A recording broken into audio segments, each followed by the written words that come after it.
Movie की शुरुआत में उत्तर पूर्वी इंग्लैंड में भीड़ों के एक ट्रक को दिखाते हैं जो दो अमेरिकन लड़कों को छोड़ने के लिए रुकता है। एक का नाम डेविड कैस्लर होता है और दूसरे का नाम जैक गुडमैन। जाने से पहले ड्राइवर उनको सड़क पर रहने को कहता है और वो दोनों यॉर्कशायर से अपनी यात्रा शुरू करते हैं। ये सब उनकी 3 महीनों की यात्रा का हिस्सा होता है जो बाद में इटली में जाकर खत्म होता है। जैक एक लड़की से मिलने की उम्मीद रखता है जिसे वो 8th क्लास में पसंद करता था। अब जैसे ही रात होना शुरू होती है, दोनों दोस्त आराम करने और डिनर करने के लिए एक छोटे से गांव में रुकने का फैसला करते हैं।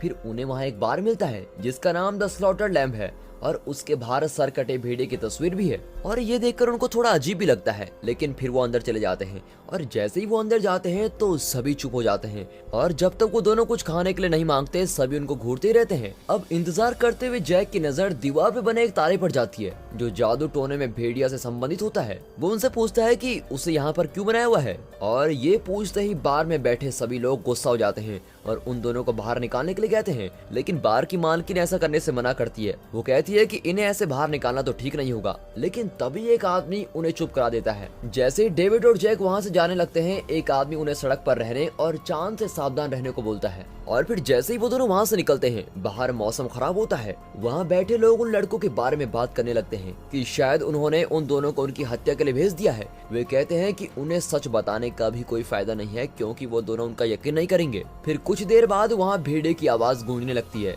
और बार की मालकिन उन लोगों से कहती है कि उनको वापस बुला दो, लेकिन ये ऐसा दिखाते हैं कि जैसे इन्होंने कुछ सुना ही नहीं। और इस दौरान डेविड और जैक बारिश में घूमते हुए गलती से सड़क से दूर हो जाते हैं और अब उन्हें भी भेड़िए की आवाज सुनाई देने लगती है और वो वापस जाने की कोशिश करते हैं, लेकिन उन्हें एहसास होता है कि वो गुम हो चुके हैं और तब वो भेड़िए की आवाज से जितना दूर हो सके उतना दूर भागने की कोशिश करते हैं।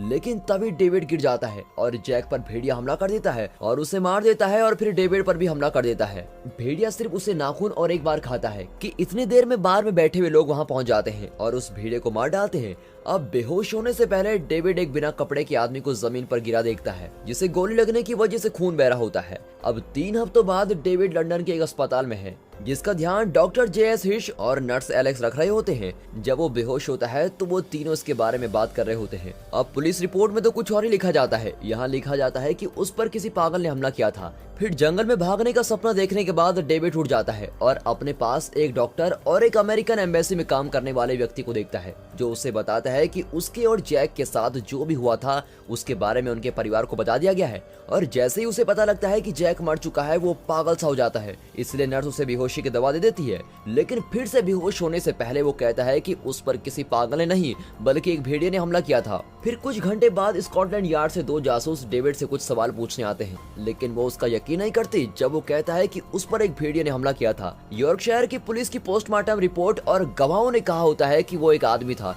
और इसलिए उन्हें लगता है कि डेविड पर हुए हमले की वजह से उन्हें कोई भ्रम हुआ है या उसने कोई सपना देखा होगा। डेविड को तो ये समझ ही नहीं आता कि वहाँ गवाह कैसे हो सकता है। फिर डॉक्टर हैरिस उसको कहते हैं कि हमले की वजह से उसकी याददाश्त पर असर हुआ है, लेकिन डेविड कहता है कि उसकी याददाश्त बिल्कुल सही है, लेकिन फिर भी वो अपनी मानसिक स्थिति पर शक करने लगता है।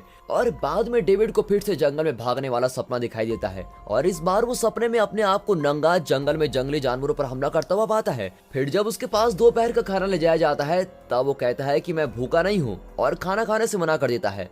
नर्स एलेक्स उससे कहती है कि वो उसको खाली पेट दवा नहीं खिला सकती, तो एलेक्स उसको जबरदस्ती खाना खिलाती है। जब डेविड दोबारा सोता है उसे एक और सपना दिखाई देता है और इस बार वो जंगल में अपने कपड़े पहनकर भाग रहा होता है कि तभी खुद को अस्पताल के बिस्तर पर देखता है और जब एलेक्स उसकी जांच करने आती है तो उसका चेहरा राक्षस के चेहरे में बदल जाता है। नींद से उठने के बाद वो डॉक्टर हैरिस को बताता है कि उसके सपने कभी भी इतने असली नहीं थे जितने के अब हैं, लेकिन डॉक्टर सिर्फ उसके घाव को देखते हैं कि वो ठीक हो रहा है या नहीं और उसके सपनों को दर्दनाक यादें बताते हैं। फिर डेविड उनसे कहता है कि वो अकेले नहीं रहेगा, इसलिए डॉक्टर हैरिस उससे कहते हैं कि वो रात को उसके साथ किसी को जरूर भेजेंगे। फिर शाम के वक्त एलेक्स उसके कमरे में आती है, लेकिन जैसे ही डेविड सो जाता है उसे एक और सपना दिखने लगता है और इस बार वो अपने घर में होता है और देखता है कि कैसे कुछ राक्षस जो सैनिक की वर्दी में होते हैं कैसे सभी को मार रहे हैं और घर को आग लगा देते हैं। और फिर जैसे ही वो जागता है तो वो एलेक्स को इस बारे में बताता है, लेकिन उसी वक्त एक राक्षस वहीं खिड़की तोड़कर आता है और एलेक्स को भी मार डालता है। अब सुबह होती है और इस बार डेविड सच में जागता है। वो अपना नाश्ता खाने लगता है कि तभी वो चौंक जाता है और उसके सामने जैक का भूत होता है जिसके ऊपर भेड़िए के दिए हुए घाव होते हैं। जैक अपने अंतिम संस्कार में आए लोगों के बारे में बताने के बाद उसे बताता है कि उन दोनों पर वरवुल्फ ने हमला किया था और अब वो दोनों शापित भी हैं। वो बताता है कि जब तक शाप नहीं हटता तब तक जैक पृथ्वी पर ऐसे ही घूमता रहेगा और 2 दिन बाद पूर्णिमा के दिन डेविड एक भेड़िया में बदल जाएगा। वो बताता है कि अगर डेविड लोगों को ना मारे और डेविड खुद मर जाए तो कैसा रहेगा, और इस बात से डेविड बहुत ही परेशान हो जाता है और जैक की बात सुनने से मना कर देता है। वो नर्स को बुलाता है, लेकिन जब एलेक्स वहाँ आती है तो जैक जा चुका होता है। अब डेविड एलेक्स को किस करता है और बताता है कि वो एक वरवुल्फ है और उसका मरा हुआ दोस्त जैक उससे यहाँ मिलने आया था और वही ये सब बताकर उसको गया है। लेकिन एलेक्स को लगता है कि वो इस बार भी सपना देख रहा होगा और डेविड पर उसकी बात भी मान जाता है। अब डेविड बिल्कुल ठीक हो चुका है और उसे अस्पताल से छुट्टी भी मिल चुकी है। फिर दिखाते हैं कि एलेक्स डेविड को अपने घर में रहने के लिए बुलाती है और वो दोनों घर जाने से पहले घर का कुछ सामान खरीदते हैं। अब घर पहुंचकर एलेक्स डेविड को अपना घर दिखाती है और उसके बाद दोनों एक साथ नहाते हैं और रात को एक साथ सोते हैं। और जब एलेक्स सो जाती है तो डेविड को फिर से बाथरूम में जैक का भूत दिखाई देता है। इस बार ऐसा लगता है जैसे वो सड़ने लगा है। पहले तो जैक उसको चिढ़ाता है कि उसकी गर्लफ्रेंड एक नर्स है और उसे फिर से याद दिलाता है कि इससे पहले वो किसी को मारे उसे खुद मरना होगा। अब डेविड खुद को समझाने की कोशिश करता है कि ये सब सच नहीं है, ये सब सपना है। और फिर जैसे ही एलेक्स उठती है और आवाज को सुनकर डेविड के पास जाती है तो वहाँ देखते हैं कि जैक तो गायब है। वो डेविड की बातें सुनती है जब वो अपनी चिंता के बारे में बात करता है, खासकर जब वो कहता है कि पुरानी फिल्म्स में तो एक वरवुल्फ को केवल उसको प्यार करने वाला ही मार सकता है। अब एलेक्स उसको दिलासा देती है और बताती है कि शायद वो इसलिए इतना बुरा महसूस कर रहा है क्योंकि वो जैक को बचा नहीं पाया। अब अगले दिन डॉक्टर हैरिस यॉर्कशायर में द स्लॉटर लैब में जाते हैं और डेविड की बताई कहानी के बारे में जांच करते हैं। जब वो बार में बैठे लोगों से सवाल पूछना शुरू करते हैं तो वो ऐसा दिखाते हैं कि जैसे कि उनको इस बारे में कुछ पता ही नहीं है। और जब हैरिस दीवार पर बने तारे के बारे में पूछता है तो वो बताते हैं कि ये पहले से यहाँ पर था जब उन्होंने इस बार को खरीदा था और उन्होंने इसे पारंपरिक सजावट के रूप में ही छोड़ा है। ये देखते हुए कि यहाँ कोई उत्तर नहीं मिलेगा, हैरिस वहाँ से निकल जाता है। लेकिन जैसे ही वो अपनी कार की तरफ जाने लगता है वो देखता है कि बाहर उसका कोई इंतजार कर रहा है। अब वो आदमी उसको चेतावनी देता है कि डेविड और उसके आसपास के लोग खतरे में हैं। लेकिन इससे पहले कि वो और कुछ कहता, बार में से एक आदमी बाहर आता है और उसे चुप करा देता है। डेविड के खुद भेड़िए बनने के बाद भी यॉर्कशायर के लोग इस बात को गुप्त क्यों रखते हैं? क्या वो चाहते हैं कि लोग मरे? इस बारे में सोचकर जरा कमेंट करके बताइएगा। अब लंदन में एलेक्स काम पर जा रही होती है, इसलिए डेविड बाहर आता है और उसको किस करता है और अलविदा कहता है। फिर वो गलती से घर का दरवाजा बंद कर देता है, इसलिए वो खिड़की से अंदर जाने की कोशिश करता है और जब वो ऐसा कर रहा होता है एक कुत्ता और एक बिल्ली दोनों उसको देखकर विलन वाला रिएक्शन देती हैं। और जैसे ही वो अंदर आ जाता है वो शीशे में अपने दांतों की जांच करता है, लेकिन उसे कुछ अजीब नहीं दिखता। फिर वो टीवी देखने, खाने और पढ़ने में कुछ व्यस्त हो जाता है, लेकिन फिर भी बोर हो रहा होता है। हालांकि जब रात होती है चीजें कम बोरिंग हो जाती हैं और डेविड का पूरा शरीर जलना शुरू हो जाता है। वो चिल्लाना शुरू करता है और पूर्णिमा के चांद की रोशनी में वरवुल्फ में बदलने लगता है। फिर वो शिकार की तलाश में घर से बाहर निकलता है। उसका पहला शिकार एक जोड़ा होता है जो डिनर के लिए कुछ दोस्तों से मिलने जा रहे होते हैं। डेविड उन्हें बगीचे में पकड़ता है और वहीं मार डालता है। अब बाहर शोर सुनकर घर का मालिक बाहर आता है और भेड़े के जाने के ठीक बाद लाशों को बाहर पाता है। और इस दौरान अस्पताल में हैरिस को डेविड की चिंता हो रही होती है कि वो पता नहीं क्या कर रहा होगा, इसलिए वो एलेक्स को घर पर कॉल करने के लिए कहता है। लेकिन जब कोई फोन नहीं उठाता तो हैरिस एलेक्स को यॉर्कशायर में हुई सारी बातें बताता है। इसीलिए इस सब का एक ही मतलब निकलता है कि पूरा समाज हमसे कुछ छुपा रहा है कि वहाँ कुछ तो हुआ है। अब हैरिस का मानना है कि ये सामूहिक उन्माद है और अगर उस सिटी के बाकी सभी लोग मानते हैं कि ये एक वरवुल्फ का काम था तो जाहिर सी बात है कि सदमे से गुजरने के बाद डेविड का दिमाग भी इस बात पर विश्वास करेगा। और हैरिस को लगता है कि डेविड घर से बाहर ये सोचता हुआ गया होगा कि वो एक राक्षस है और दूसरे लोगों को चोट पहुंचा रहा होगा, इसलिए वो पुलिस को बुलाने का फैसला करता है। अब एलेक्स कहती है कि डेविड को दिमाग के डॉक्टर की मदद की जरूरत है। यहाँ डेविड अभी भी बाहर होता है और शिकार की तलाश में होता है। वो नदी के किनारे कुछ लोगों को मारता है, फिर एक आदमी पर हमला करके सबवे स्टेशन के अंदर चला जाता है। वो आदमी उससे दूर जाने की कोशिश करता है, लेकिन सीढ़ियों पर फिसलने की वजह से वो भी मर जाता है। अब अगली सुबह डेविड चिड़ियाघर में भेड़ियों के पिंजरे में बिना कपड़ों के होता है और उसे पिछली रात के बारे में कुछ भी याद नहीं है। भेड़िए उसे कुछ नहीं कहते, इसलिए वो आसानी से पिंजरे से भाग जाता है और जाकर झाड़ियों में छुप जाता है। पहले वो खुद को ढकने के लिए एक बच्चे से गुब्बारे चुराता है और इधर उधर भागता रहता है। फिर वो एक बेंच से एक महिला का कोट चुराता है। अब कोट पहनने के बाद वो घर वापस जाने के लिए बस लेता है और रास्ते में लोग उसको बड़ी अजीब तरीके से देख रहे होते हैं। इसी बीच में डॉक्टर हैरिस एलेक्स को कॉल करते हैं और पूछते हैं कि उससे डेविड के बारे में कुछ पता लगा, लेकिन उसने भी डेविड को कहीं नहीं देखा होता है। अब ये सुनकर हैरिस अखबार लेने जाता है जिसमें पिछली रात को हुई सभी मौतों के बारे में लिखा होता है। जब डेविड वापस घर आता है तो एलेक्स उसको देखकर राहत महसूस करती है। डेविड उसको सारी बात बताता है।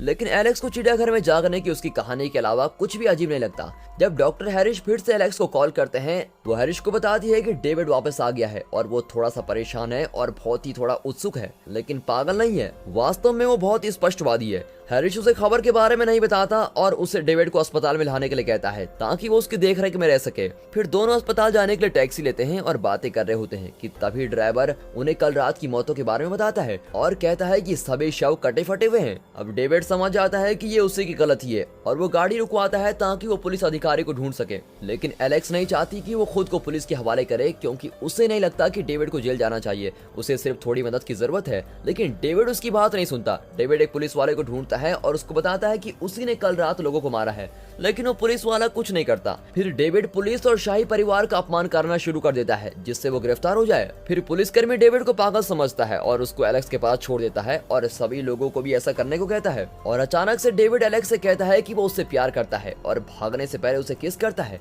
वो सोचता है कि उससे एलेक्स के आसपास नहीं होना चाहिए क्योंकि वो बहुत ही खतरनाक है। अब अस्पताल में हैरिस से मिलने जासूस फिर से आ जाते हैं और बताते हैं कि लैब की रिपोर्ट के हिसाब से हत्यारा कोई जानवर था। वो वादा करते हैं कि डेविड को ढूंढ लेंगे, लेकिन वो इस बात से भी इनकार कर देते हैं कि उसका इसमें कोई हाथ है। अब इस दौरान डेविड अपने परिवार को फोन मिलाता है और बताता है कि वो उनसे बहुत प्यार करता है और अब इस सब को खत्म करने के लिए चाकू का इस्तेमाल करता है, लेकिन वो ऐसा नहीं कर पाता। अपने अगले कदम के बारे में सोचते हुए उसे जैक का भूत एक एडल्ट मूवी थिएटर के बाहर दिखाई देता है जो उसे थिएटर के अंदर बुलाता है। अब डेविड उसके पीछे जाता है और जैक कमरे के पीछे बैठा होता है और अपने नए भूत दोस्तों का उससे परिचय कराने से पहले कहता है कि मैंने तुमको वार्निंग दी थी और तुम्हें कहा था। डेविड ने जिस दिन सभी को मारा होता है वो उसके सामने होते हैं और ये जैक के साथ मिलकर बातें कर रहे होते हैं कि मरने के लिए चाकू से बेहतर तरीका क्या होगा। लेकिन दुर्भाग्य से पूर्णिमा आने से पहले वो सब तय नहीं कर पाते कि डेविड को कैसे मारना चाहिए और वो फिर से बदलना शुरू कर देता है और फिल्म देखने आए लोग उसका शिकार हो जाते हैं। और जब शोर सुनकर एक आदमी जांच करने आता है वो भी मर जाता है। थिएटर के दरवाजे के आसपास भीड़ इकट्ठा होने लगती है जब टिकट देने वाली महिला चिल्लाने लगती है कि यहाँ कोई है, और तभी जल्दी वहाँ पुलिस भी आ जाती है और एक पुलिस वाला इमारत के अंदर जाता है और देखता है कि भेड़िया लोगों को खा रहा है। वो इमारत से बाहर निकलता है और दरवाजे को नीचे खींचने के लिए मदद करने को कहता है और फिर अधिक अधिकारी मदद करने के लिए आते हैं जिनमें जासूस भी शामिल होते हैं। लेकिन जितने भी लोगों ने दरवाजा पकड़ा हुआ है डेविड उन सभी से बहुत ही शक्तिशाली है। भेड़िया दरवाजा तोड़ देता है और जासूस को मार के वहां से भागने लगता है, जिस वजह से बीच रास्ते में बहुत सारी कार्स एक दूसरे से टकरा जाती है। अब अस्पताल में हैरिस इस घटना के बारे में सुनता है और एलेक्स को बताता है जो फटाफट डेविड की मदद करने के लिए दौड़ती है। वो फिर पुलिस का पीछा करके उसको ढूंढती है जिन्होंने भेड़िए को एक गली में घेर लिया होता है। एलेक्स को अभी भी विश्वास होता है कि डेविड की वो मदद कर सकती है, इसलिए वो भेड़िए के करीब जाती है और उसे बताती है कि वो अभी भी उससे प्यार करती है। हालांकि इससे कोई फर्क नहीं पड़ता और डेविड उस पर झपट जाता है और पुलिस उसके हमला करने से पहले उसको गोली मार देती है। अब एलेक्स भेड़िया को वापस इंसानी रूप में लौटते हुए देखती है और वो जमीन पर ही नंगा मर जाता है। और दोस्तों यहाँ पर ये मूवी खत्म होती है।